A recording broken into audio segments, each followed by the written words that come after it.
Hello friends, ఎలా ఉన్నారు? ఈరోజు రెసిపీలో వచ్చేసి ముల్లంగితో చట్నీ ఎలా చేయాలో ప్రిపేర్ చేసుకుందాం రండి. ఇది రైస్లోకైనా చపాతీలోకైనా చాలా టేస్టీగా ఉంటుందండి. ఎంతో ఈజీగా ప్రిపేర్ చేసుకోవచ్చు. రెసిపీ ప్రిపేర్ చేసుకునేదానికి ఫస్ట్ ప్యాన్ పెట్టుకొని స్టవ్ మీద ఆయిల్ వేసుకుందామండి.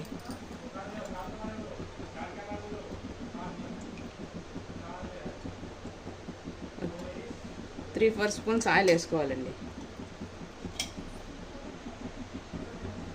వెల్లుల్లి ఎండుమిర్చి వేసి ఫ్రై చేసుకోవాలండి ఆయిల్లో.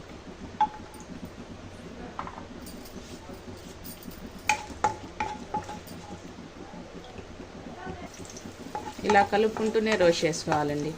ఎండుమిర్చి అయితే నల్లగా కాకుండా రోస్ట్ చేసుకోవాలి, లేకుంటే చట్నీ మొత్తం చేదుగా వచ్చేస్తుందండి. చూడండి, ఇలా రోస్ట్ అయితే సరిపోతుంది. ఇప్పుడు ఒక ప్లేట్లోకి తీసుకుందామండి.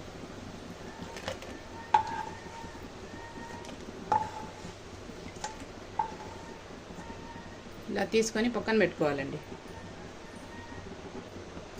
ఇప్పుడు ఒక 1/2 కిలో ముల్లంగి తీసుకున్నానండి. ఇది కట్ చేసి 2-3 టైమ్స్ వాష్ చేసుకొని ఇప్పుడు ఇదే ప్యాన్లోకి వేసుకుందామండి.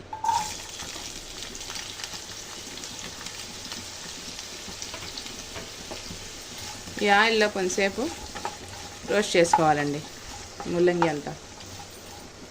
చూడండి, ఇలా ఆయిల్లో ఫ్రై అయిన తర్వాత పెద్ద సైజ్ టమాటా ఒకటి కట్ చేసుకొని వేసుకోవాలండి. అలాగే కొత్తిమీర వేసుకోవాలండి. ఇది కూడా కలుపుకొని కొంచెంసేపు కుక్ చేసుకోవాలండి.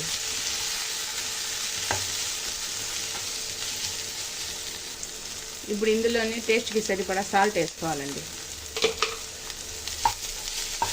కలుపుకొని కుక్ చేసుకోవాలండి. టమాటాలు బాగా మగ్గేంత వరకు కుక్ చేసుకోవాలండి. ఇప్పుడు ఇందులోనే కొంచెం చింతపండు వేసి కుక్ చేసుకోవాలండి. చింతపండుని కూడా కలుపుకొని కుక్ చేసుకోవాలి. చూడండి, ఇలా కుక్ అయితే సరిపోతుందండి. ఇప్పుడు స్టవ్ ఆఫ్ చేసి కొంచెంసేపు చల్లారబెట్టుకోవాలండి. పూర్తిగా చల్లారిపోయిన మిశ్రమాన్ని ఒక మిక్సీ జార్లోకి వేసుకుందామండి.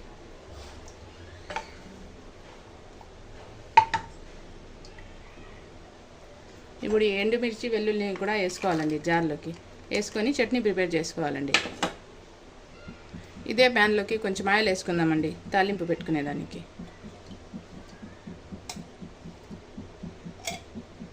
ఇందులోకి ఆవాలు జీలకర్ర వేసుకోవాలండి. ఆవాలు చిట్పట్లాడిన తర్వాత ఆనియన్ కరివేపాకు వేసుకోవాలండి.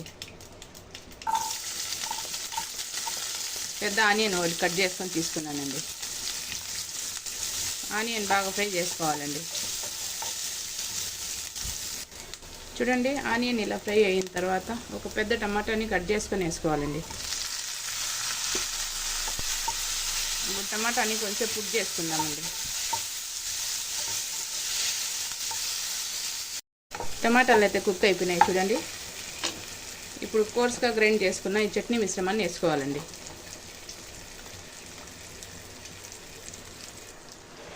ఇప్పుడు ఈ చట్నీ మిశ్రమాన్ని కలుపుకొని కొంచెం కుక్ చేసుకుందామండి.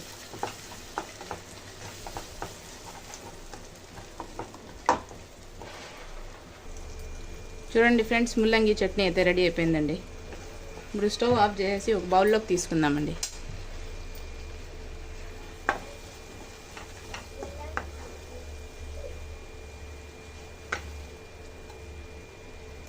ఇది రైస్లోకైనా చపాతీలోకైనా చాలా బాగుంటుందండి. పైన కొంచెం కొత్తిమీర వేసుకుందామండి గార్నిష్ కోసం. అంతేనండి, రాడిష్ చట్నీ ముల్లంగి చట్నీ అయితే రెడీ అయిపోయిందండి.